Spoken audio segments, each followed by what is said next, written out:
Ce pull, c'est celui que vous avez porté pour votre premier rendez-vous amoureux. C'est aussi celui que vous aviez le jour où Paul est né. Et il vous allait toujours aussi bien à votre dernier anniversaire.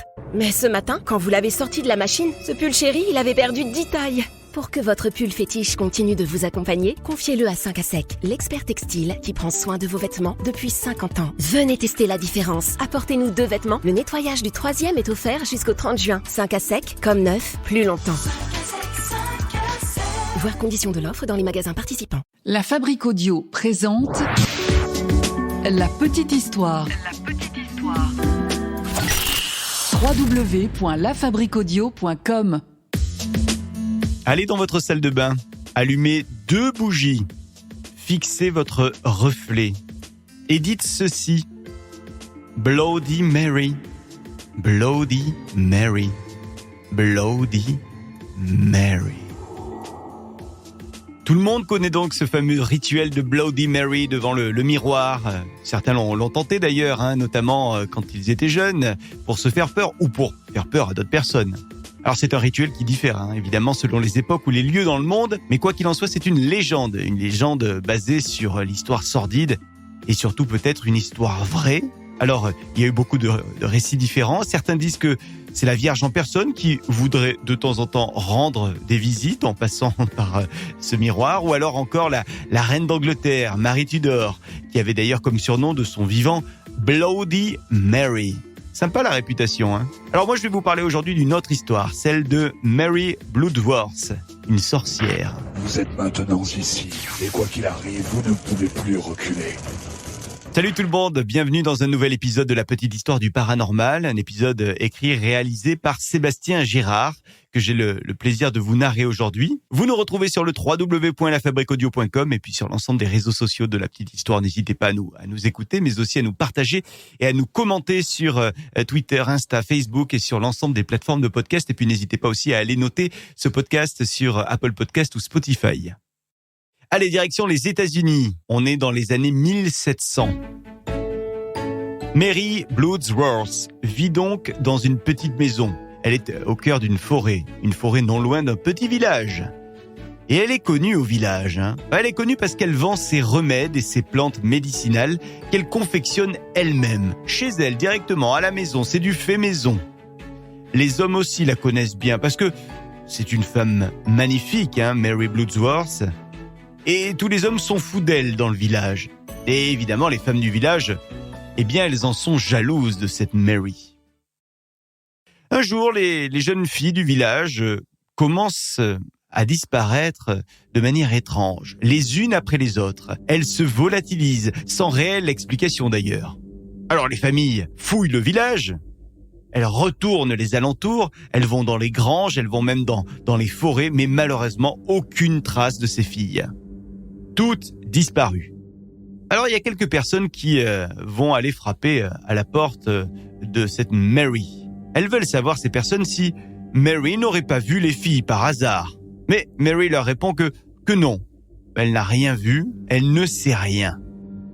Pourtant, tout n'est pas clair avec Mary, oui, parce qu'il y a un homme qui a été vu plusieurs fois rentrant chez elle, le soir, et du coup, on l'a interrogé cet homme. Ce sont les voisins qui ont fait cet interrogatoire. Ils trouvent que les agissements de l'homme sont plutôt étranges. Qu'allait-il faire comme ça, la nuit, chez Mary ? Alors lui, il répond qu'il allait juste rendre visite à Mary pour lui aussi l'interroger, pour gagner sa confiance, pour qu'elle lui dise où sont les enfants, enfin les filles qui ont disparu. Quelques jours passent. Rien à signaler. Rien. Aucune trace de ces filles disparues. Pourtant, une nuit, la fille du meunier se lève. On est en pleine nuit, et elle est comme envoûtée. Elle semble suivre un son. On ne sait pas d'où vient ce son. Personne ne l'entend, ce son, sauf elle, évidemment. Cette nuit-là, la femme du meunier est dans la cuisine. Elle est en train d'essayer de soulager le mal de dents de son mari. Ouais, parce qu'à l'époque, les dentistes, c'est pas encore trop ça, Donc, on fait avec les moyens du bord. Et c'est à ce moment-là qu'elle voit donc sa fille sortir de la maison. Elle voit sa fille qui est comme envoûtée. Et elle capte qu'il y a un truc qui se passe, et donc elle se met à crier. Son mari, qui lui donc a mal aux dents, il se précipite pour stopper la fille, puis elle arrive à se dérober des bras de son père, et elle s'enfonce dans l'obscurité de la forêt. Alors vous vous en doutez, les cris de la maman et même les cris du père, ils ont réveillé tout le village. Et les gens, ils sont là. Ils se sont précipités vers la maison du meunier, celle d'où venaient les bruits. Tout le monde est là, tout le monde est en train d'analyser la situation, d'observer ce qu'il se passe, et soudain, un autre cri. C'est un agriculteur, cette fois-ci, qui se met lui aussi à crier et qui montre du doigt une lueur au niveau de la forêt. Alors quelques villageois se dirigent vers cette lueur, et c'est là qu'ils aperçoivent Mary. Mary est là. Elle est en train d'observer la maison du meunier. Enfin, elle est en train de fixer la maison du meunier. Son regard ne bouge pas. Il est fixe, je vous dis. Et en plus, il y a un son qui semble sortir de la bouche de cette Mary. On dirait qu'elle baragouine quelque chose. Quelque chose d'incompréhensible. Les villageois sont apeurés. Et puis vous connaissez la légende. Ils ont évidemment les fourches à la main, les torches, ils ont des armes, des couteaux. Et les villageois se ruent sur Mary. Mary qui, d'un coup, semble se réveiller en les voyant arriver, tous ces villageois. Elle stoppe son charme et elle s'enfuit à l'intérieur de la forêt. On ne la voit plus. Oui, enfin, elle n'est pas difficile à retrouver, Mary, puisque elle est simplement allée se réfugier, devinez où ? Bah oui, chez elle. Alors les villageois arrivent chez elle, et au moment de l'interpeller, Mary pousse un immense cri qui terrifie tout le monde. Et elle crie en jetant une malédiction sur toutes les femmes du village. C'est la fameuse malédiction qu'on connaît et qu'on récite. Bloody Mary, Bloody Mary. Une malédiction qui obligerait les femmes à invoquer Bloody Mary. Plusieurs semaines passent. Mary a donc été enfermée. Elle est en prison. Elle a été enfermée par les villageois. Et elle attend son procès. Mais il y a quelque chose quand même qui intrigue les gardiens de sa prison. C'est que le ventre de Mary, il est en train de grossir. Ouais, Mary, elle est enceinte. Et alors, quand on va lui demander qui est le père de l'enfant, eh bien, elle répond tout simplement que il n'y a pas de père, que cet enfant est une conception immaculée. Et là, ça semble confirmer les soupçons du prêtre du village. Pour lui, pas de doute, Mary est une sorcière et pour ce crime, elle va être condamnée à mort et elle sera exécutée immédiatement après la naissance de son enfant. Alors pour ce qui est de l'accusation d'enlèvement d'enfants, les filles du village qui avaient disparu, eh bien Mary est condamnée à se faire lacérer le visage par des morceaux de verre. Des morceaux tenus par chacune des femmes du village. Alors les sentences sont appliquées. Mary est donc tout d'abord torturée et puis, vous l'avez entendu, elle est exécutée. Mais depuis ce jour, au village, eh bien, chaque fois qu'une fille atteint l'adolescence, chaque fois qu'elle passe un peu trop de temps devant son miroir, à se brosser les cheveux, à se maquiller, eh bien, il y a une malédiction qui arrive. La malédiction originelle semble se réaliser. Et alors, s'il y en a une qui est assez barge pour prononcer 3 fois le nom de Bloody Mary, eh bien, ni une ni deux, elle convoque l'esprit vengeur de Mary. Et on raconte que quand cet esprit arrive, quand Mary arrive, elle déchire les corps de ses victimes en morceaux.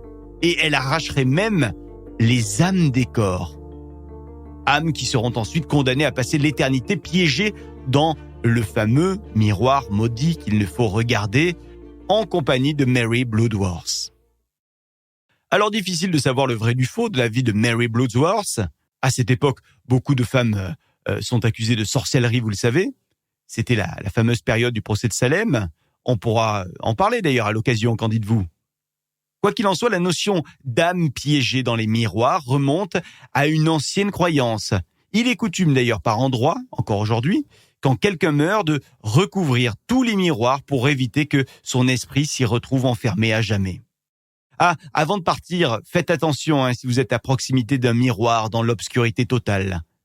Ouais, parce que y a Bloody Mary qui pourrait venir vous chercher, même si vous n'avez rien demandé. Bloody Mary, Bloody Mary, Bloody Mary.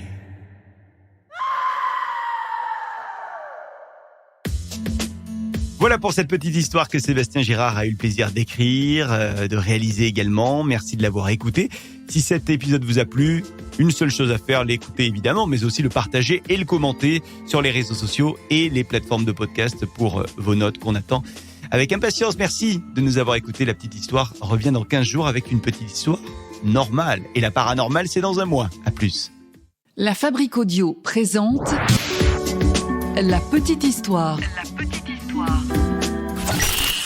Vous souhaitez devenir sponsor de ce podcast ? Contact @lafabriqueaudio.com. La Fabrique Audio crée des contenus audio pour les marques, les entreprises, les collectivités. On crée pour vous ou avec vous d'ailleurs, on peut vous accompagner. Les podcasts, les web radios, c'est notre truc. Vous avez envie d'en savoir plus pour imaginer ensemble un podcast à votre image ?